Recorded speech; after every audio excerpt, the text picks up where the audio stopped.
அதெல்லாம் இஸ்லாம் வந்து இப்போ பின்பற்றுறதில்லை, அது எங்களுக்கு பிடிக்காதுன்னு சொல்கிறீங்க. அப்படி இருக்கல பேய் பிசாசுன்னு ஏர்வாடிக்கு வர்றவங்கள ஹசரத் ஓதி இதெல்லாம் பண்ணி ஏமாத்துறாங்களே, அது எப்படிங்க சார்? அதாவது இஸ்லாமிய நம்பிக்கை பிரகாரம் அவர் என்ன கேட்குறாருன்னா, கேள்வியும் சொல்லிக்கிறேன் ஏன்னாட்டா அவர் எல்லாருக்கும் வழங்கியிருக்காரு. அதுக்காக தான் அவர் என்ன கேட்குறாருன்னா, மூட நம்பிக்கையெல்லாம் இஸ்லாத்தில் இல்லைங்கிறீங்க. இஸ்லாத்தில் இருக்கிற மத குருமார்கள், பள்ளிவாசலில் இருக்கக்கூடிய அஜர்த்துமார்கள்னு சொல்கிறாங்கல்ல, அவங்க தான் இந்த பேய் பிசாசு இதெல்லாம் ஓதி பார்த்து விரட்டுறேங்கிறாங்க. அது மூட நம்பிக்கை தானே? அப்போ உங்கள் மதத்திலும் இருக்கத்தானே செய்யுதுன்னு அவர் கேட்குறார். பேய் பிசாசை பொறுத்த வரைக்கும் இஸ்லாமிய நம்பிக்கைப்படி ஒருவன் பேய் பிசாசு என்று நம்பினால் அவன் முஸ்லீமாக இருக்க முடியாது. இஸ்லாமிய நம்பிக்கை பிரகாரம் பேய் பிசாசு இருப்பதை நம்பவே கூடாது. எங்கள் மார்க்கம் என்ன சொல்லுதுன்னு கேட்டால், பேய் பிசாசுன்னா முதல் என்னென்னு விளங்கிக்கிறங்க. பேய் பிசாசுன்னா இறந்து போன ஒருத்தனுடைய ஆவி அது தனியாக பிரிஞ்சு வந்து வேற ஒரு ஆள் மேலே ஏறிக்கிறது தான் பேய். பெயிண்டா தானே? வேற செத்து போன ஒருத்தனுடைய ஆவி வந்து என்கிட்ட வந்து ஏறிடுது, மேலாடுகிறது, அதுதான் பேயின்னு நினைக்கிறார்கள். இஸ்லாம் என்ன சொல்லுதுன்னு கேட்டால், ஒரு மனிதன் இறந்து விடுகிறான், இறந்த உடனே நமக்கு வந்து பாடி உடல் தான் கிடக்கிறது, உயிரை காணாம். அப்போ இந்த உயிர் வந்து கடவுளுடைய கண்ட்ரோலுக்கு போய் விடுகிறது இஸ்லாம் சொல்லுகிறது.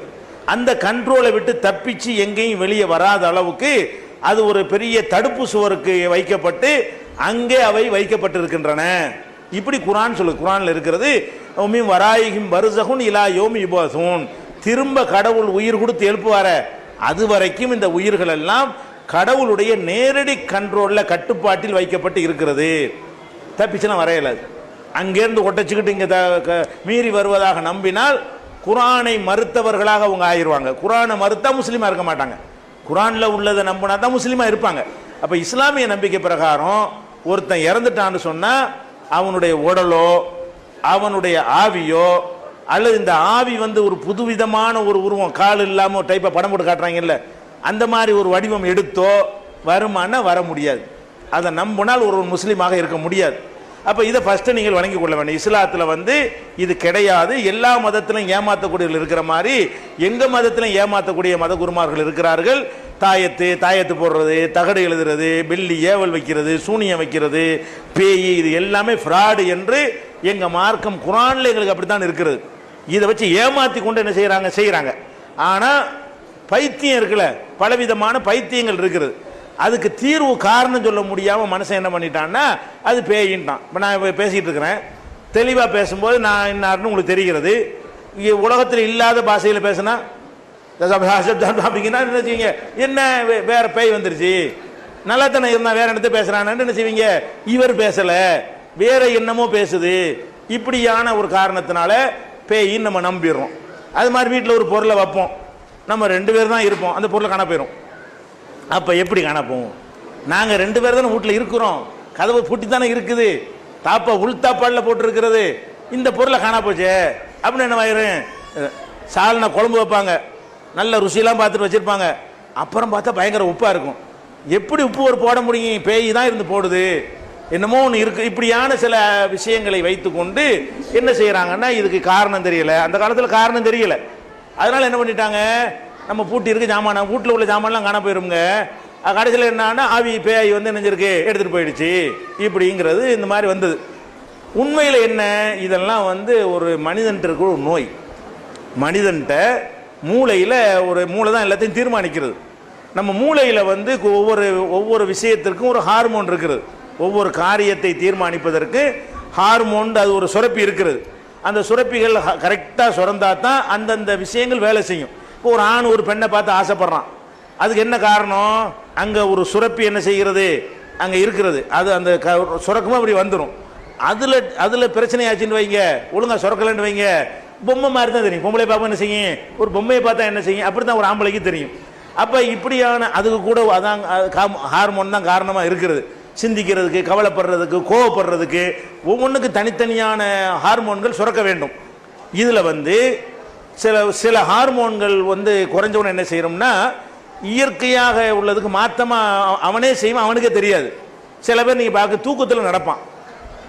ஒரு மனுஷன் தூங்குனான்னா எந்திரிச்சு உட்கார வச்சோன்னா முழிச்சிடணும், இது இயற்கை.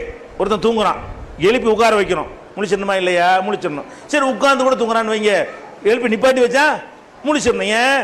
பேலன்ஸில் நிற்க வேண்டி இருக்கிறது. பேலன்ஸில் நிற்கிறதுக்கு முழிச்சிருந்தா தான் நிற்க முடியும். தூங்கிட்டு தான் கீழே விழுந்துருவோம். ஆனால் சில பேர் தூங்குவான், எந்திரிச்சு உட்காருவான், தூங்கிக்கிட்டே தான் இருப்பான், அப்புறம் எந்திரிச்சு நிற்பான், தூங்கிட்டே தான் இருப்பான், நடப்பான், தூங்கிட்டே தான் இருப்பான், கதவை திறப்பான், தூங்கிட்டே தான் இருப்பான், படிப்படியாக இறங்குவான், எங்கேயோ போவான், அரை மணி நேரம் கழிச்சு அதே மாதிரி வருவான், வந்து படுத்துக்கிடுவான். வெளியில் உள்ள எல்லாரும் பார்ப்பாங்க. காலையில் கேட்டால் எங்கடா போனோம், எங்கேயும் போல படுத்தானே கிடக்கிறேம்மா, எங்கேயும் நம்ம போகலேன்றான். அப்போ என்னன்னு கேட்டால் ஒரு செக்ஷன் அங்கே ஒரு சுரப்பில் ஒரு குறை வந்தவுடன் என்ன ஆகுதுன்னு கேட்டால் அவனுடைய அந்த யாவ சக்தியில் என்னென்ன செஞ்சானோ அதன்படி இந்த உடம்பு அவனை கொண்டு போகிறது அவனுக்கு தெரியாமல், அவனுடைய உணர்வு இல்லாமல் என்ன செய்கிறது இது நடக்கிறது. அப்போ இவ்வளோ வேலை நடக்கும்போது தூங்கிட்டு இருக்கிறான், இவ்வளவும் போகிறான் நடக்கிறான், படிப்படியாக இறங்குறான், மொட்டை மாடிலேருந்து கீழே விழுந்துட மாட்டேங்கிறான். கரெக்டாக தெரிகிறது, தண்ணி தெரிகிறது, படி தெரிகிறது, உயரம் தெரிகிறது, பூட்டினது தெரிகிறது, திறக்கிறது தெரிகிறது. எது தெரிய மாட்டேங்குது, நம்ம தூங்குறோங்கிறது தெரிய மாட்டேங்குது. அப்போ அந்த மாதிரியாக உள்ளதுக்கு என்ன காரணம், அதுக்கு ஒரு ஹார்மோன் இருக்குதுங்க. அதே மாதிரி ஒரு இன்னொரு நோய் என்னன்னு கேட்டால் அவன் பொருள் வீட்டில் இருக்குமா அவனே எடுத்து அவனே ஒழிப்பான் ஒரு நேரத்தில். அது ஒரு ஹார்மோன். அந்த ஹார்மோன் சரியாக வேலை செஞ்சால் அவன் செய்கிறது அவனுக்கே தெரியும். அவன் செய்கிறது என்னன்னு அவனுக்கு தெரியாமல் போகும்போது வீட்டில் புருஷன் பொண்டாட்டி மட்டும் இருப்பாங்க, ஒரு வளையலை கழட்டி வச்சுருவாங்களா, அது வரைக்கும் அந்த ஹார்மோன் ஒழுங்காக வேலை செஞ்சுட்டு இருக்கும். திடீர்னு அந்த ஹார்மோனில் ஏதாவது குறை வந்துருச்சுன்னு வைங்க, சில ஆளுக்கு திடீர்னு ப்ரெஷர் இறங்கி போயிரும்ல, சுகர் இறங்கி போயிடும், சீனி எள்ளி போட்டால் தான் சரியாக வரும். அந்த மாதிரி அது இறங்கணும்னு என்னவாயிரும்னு கேட்டால் அவங்க செய்கிற எதுவுமே அவங்களுக்கு தெரியாது. வளையலை எடுத்துக்கொண்டு போய் எங்கேயாவது கொண்டு வச்சிருப்பாங்க, அவங்களுக்கே தெரியாது, அவங்க தான் வச்சிருப்பாங்க, யாருமே வந்திருக்க மாட்டாங்க. அப்போ கொஞ்சம் நேரத்துக்கு இந்த ஹார்மோன் சரியாயிருமா, சரி என்ன போகிறேன் இங்கே தான் நான் வச்சேன், யாரும் வரவே இல்லை, பூட்டி தான் இருக்குது இந்த சாதிப்பாவை. கடைசியில் என்னவாயிரம், கூப்பிடு அசத்தை கூப்பிடு, மந்திரவாதியை கூப்பிடு, ஓதி பாரு, தாயத்தை போடு, இதில் சைத்தான் ஏதோ வந்துருச்சு, பேய் வந்துருச்சு, இப்படித்தான். அப்போ எல்லாமே மூளையில் உள்ளதாங்க. மூளையுடைய அந்த திரவத்தினுடைய சுரப்பினால நம்ம செய்கிற விஷயங்களை நமக்கு தெரியாது. நம்ம நிறைய என்ன செய்வோம், உப்பள்ளி அவனே கொண்டு போடுவான், அவனே போட்டு அவனுக்கு தெரியாது யார் இந்த உப்பை போட்டாமா. அப்போ இந்த மாதிரியான சில நோய்கள் இருக்கிறது. இதுதான் பேய் என்று இப்போ சொல்லி கொண்டிருக்கிறார்கள். இன்னைக்கு அழகான முறையில் கவுன்சிலிங் கொடுத்து அதை சோதனை பண்ணி அதுக்கு மெடிசன் மாத்திரை எல்லாத்துக்குமே இருக்கிறது. எலக்ட்ரிக் ஷாக் வைப்பாங்க, அல்லது அந்த மைல்டு பண்ணுறதுக்காக வேண்டி சில மாத்திரைகள் கொடுத்து என்ன செய்வாங்க, அந்த ஹார்மோனை சுரக்க செய்வாங்க. அதை செஞ்சிட்டோம்னு சொன்னால் ஒரு வாரம் 10 நாளில் சரியாக வந்துடும், நார்மல் ஆயிடுவாங்க. இதை விட்டுட்டு அவனை போய் வேப்பில் அடித்து அவனை அடித்து சித்திரவதை பண்ணி சவுக்கால் அடித்து போயிருன்னு சொல்லு, இதெல்லாம் என்ன இல்லை, இதெல்லாம் நடக்கிற காரியம் இல்லை, அதெல்லாம் போகாது விளங்குதா, இதெல்லாம் பொய், இதை தான் பேய்ங்கிறாங்க. இதெல்லாம் நோயே தவிர பேய் கிடையாது என்பது நீங்கள் என்ன செய்யணும், புரிந்து கொள்ள வேண்டும். சிலது செயற்கையாக பேயை உண்டாக்கணும். எப்படி செயற்கை, இப்போ நான் உங்கள்கிட்ட கடன் வாங்கிவிட்டேன், திருப்பி தரல, நீங்கள் பயங்கரமான ரவுடியாக இருக்கிறீங்க, எனக்கு பல தொந்தரவு பண்ணுறீங்கன்னு வைங்க, நான் பேய் வேஷம் போட்டால் என்ன கேட்பீங்களா? பணம் கேட்டு வர்றீங்க, நான் பானையை உடைச்சி சட்டையை உடைச்சிட்டு ஒரு மாதிரியா என்ன செய்ய, சட்டை கட்டி கிழிச்சுன்னு வைங்க, மும்மாடின்னு ஓடி போயிடுவீங்க. ஏன், கடனை கொடுத்த கடனை வாங்கின கடனை திருப்பி கேட்டு வந்தான்னு சொன்னால் அவன்கிட்ட தப்பிக்கிறதுக்கு எது உதவும், பேய் உதவும். இது கொஞ்சம் இருக்குது. முக்காவாசி நோய் மனநோய், பலவிதமான வெரைட்டி இருக்குது மனநோய்களில். காவாசி நடிப்பு, அம்புட்டு மக்களை ஏமாத்துறதுக்காக வேண்டி நடிப்பு. ஒரு இடத்துல சாராயம் காய்ச்சலான்னு வைங்க, அவன் என்ன செய்வான்டா, போலீஸ்லாம் வரக்கூடாங்கிறதுக்காக வேண்டி அந்த மரத்துக்கு இந்த மரத்துக்கு ஒரு கைத்தை கட்டி சங்கிலியை கட்டி விட்டுருப்பான். போலீஸ் வரும்போது இப்படி சில்ப்பான், சலக்கு சலக்கு சலக்கு சலக்குமா, போலீஸ் ஓடி போயிடுவான். பேய் இருக்கு, என்ன இருக்கு, மோகினி பிசாசு இருக்குது, இந்த இடத்துக்கு போகக்கூடாது, அவன் சாராயம் காய்ச்சிட்டு இருக்க வேண்டியதான். போலீஸ் எங்கே வேண்டாலும் போயிடுவார், பேய் இருந்தால் போவாரா? அவரும் பேயை நம்புறாரு, நம்பாது நம்மளா இருந்தால் போயிடுவான், நான் இருந்தால் போயிடுவேன், எங்கடா வாழை பார்த்துருவோண்டு. அவர் தான் நம்புறாரு, நம்புறவர் என்ன செய்ய மாட்டேங்கிறார், போக மாட்டேங்கிறாரு. அதே மாதிரி ஒரு வீடு இருக்கிறது, அந்த வீடு நமக்கு பக்கத்து வீட்டை வாங்கணும்னு நினைக்கிறோம், விற்க மாட்டேங்கிறான். அதுக்கு என்ன செய்யணும், அது ராத்திரியில் கல்லை விட்டு எரியணும், என்ன தேவை செய்யணும், பேய் இருக்குன்னு ஒரு கதையை உண்டாக்கணும், பயந்துட்டு எடுக்கணும். இந்த மாதிரி அடுத்தவன் சொத்தை அபகரிக்கிறதுக்கு, வாங்கின கடனை கொடுக்காம இருக்கிறதுக்கு. அதே மாதிரி ஒரு தப்பான தொடர்பு இருக்குன்னு வைங்க, ஒரு ஆணுக்கோ பெண்ணுக்கோ, அப்போ நல்ல ஒரு நிலையில் இருந்துட்டு ராத்திரி வீட்டை விட்டு போனால் கேள்வி கேட்பாங்க. பேயின்னு ஒரு 4 நாளைக்கு நாடகம் ஆடிட்டு 5ஆம் நாள் எழுந்து வெளியே போனோம்னா எங்கேயும் போய்ட்டு எங்கேயும் வரலாம். பாவம் பேய் போயிட்டு வருது, அது என்ன செய்யலாம், ஆம்பளை அந்த வேலையை சிரிக்கிற சொல்ல நடக்கிறது.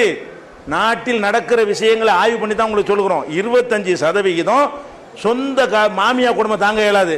அப்போ என்ன பண்ணணும், ஒழுங்காக சாப்பாடு கொடுக்க மாட்டாங்க, பேய் வேஷம் போட்டால் கொண்டா கோழி வந்துடும், முட்டையை வைக்கி வந்துடும். இந்த மாமியா குடும்பம் தாங்க முடியலன்னு சொன்ன பேய் வேஷம் போட்டோன்னு வைங்க, ராஜ உபசாரம் தான், வாரத்துக்கு ஒருக்கா போட்டு நல்லா சாப்பிட்டுக்கிற வேண்டியது. இப்படியும் இருக்கிறது. இதில் காவாசி இப்படி, முக்காவாசி அப்படி. எங்கிட்ட கூட்டு வந்தீங்கன்னா நாங்கள் 2ல் எதுன்னு கண்டுபிடிச்சிருவோம். ஒரு 1000 கேஸ் வரைக்கும் நானே பார்த்துருக்கிறேன். இது பேயா நடிப்பான்னு கண்டுபிடிச்சிருவோம். நடிப்பாக இருந்தால் குடும்பத்தார்ட்ட சொல்லி என்ன செய்வோம், என்னென்ன மாதிரி செய்யுங்க சரியாக வந்துடும், அதுக்குள்ளே வேலையை செஞ்சுருவோம்.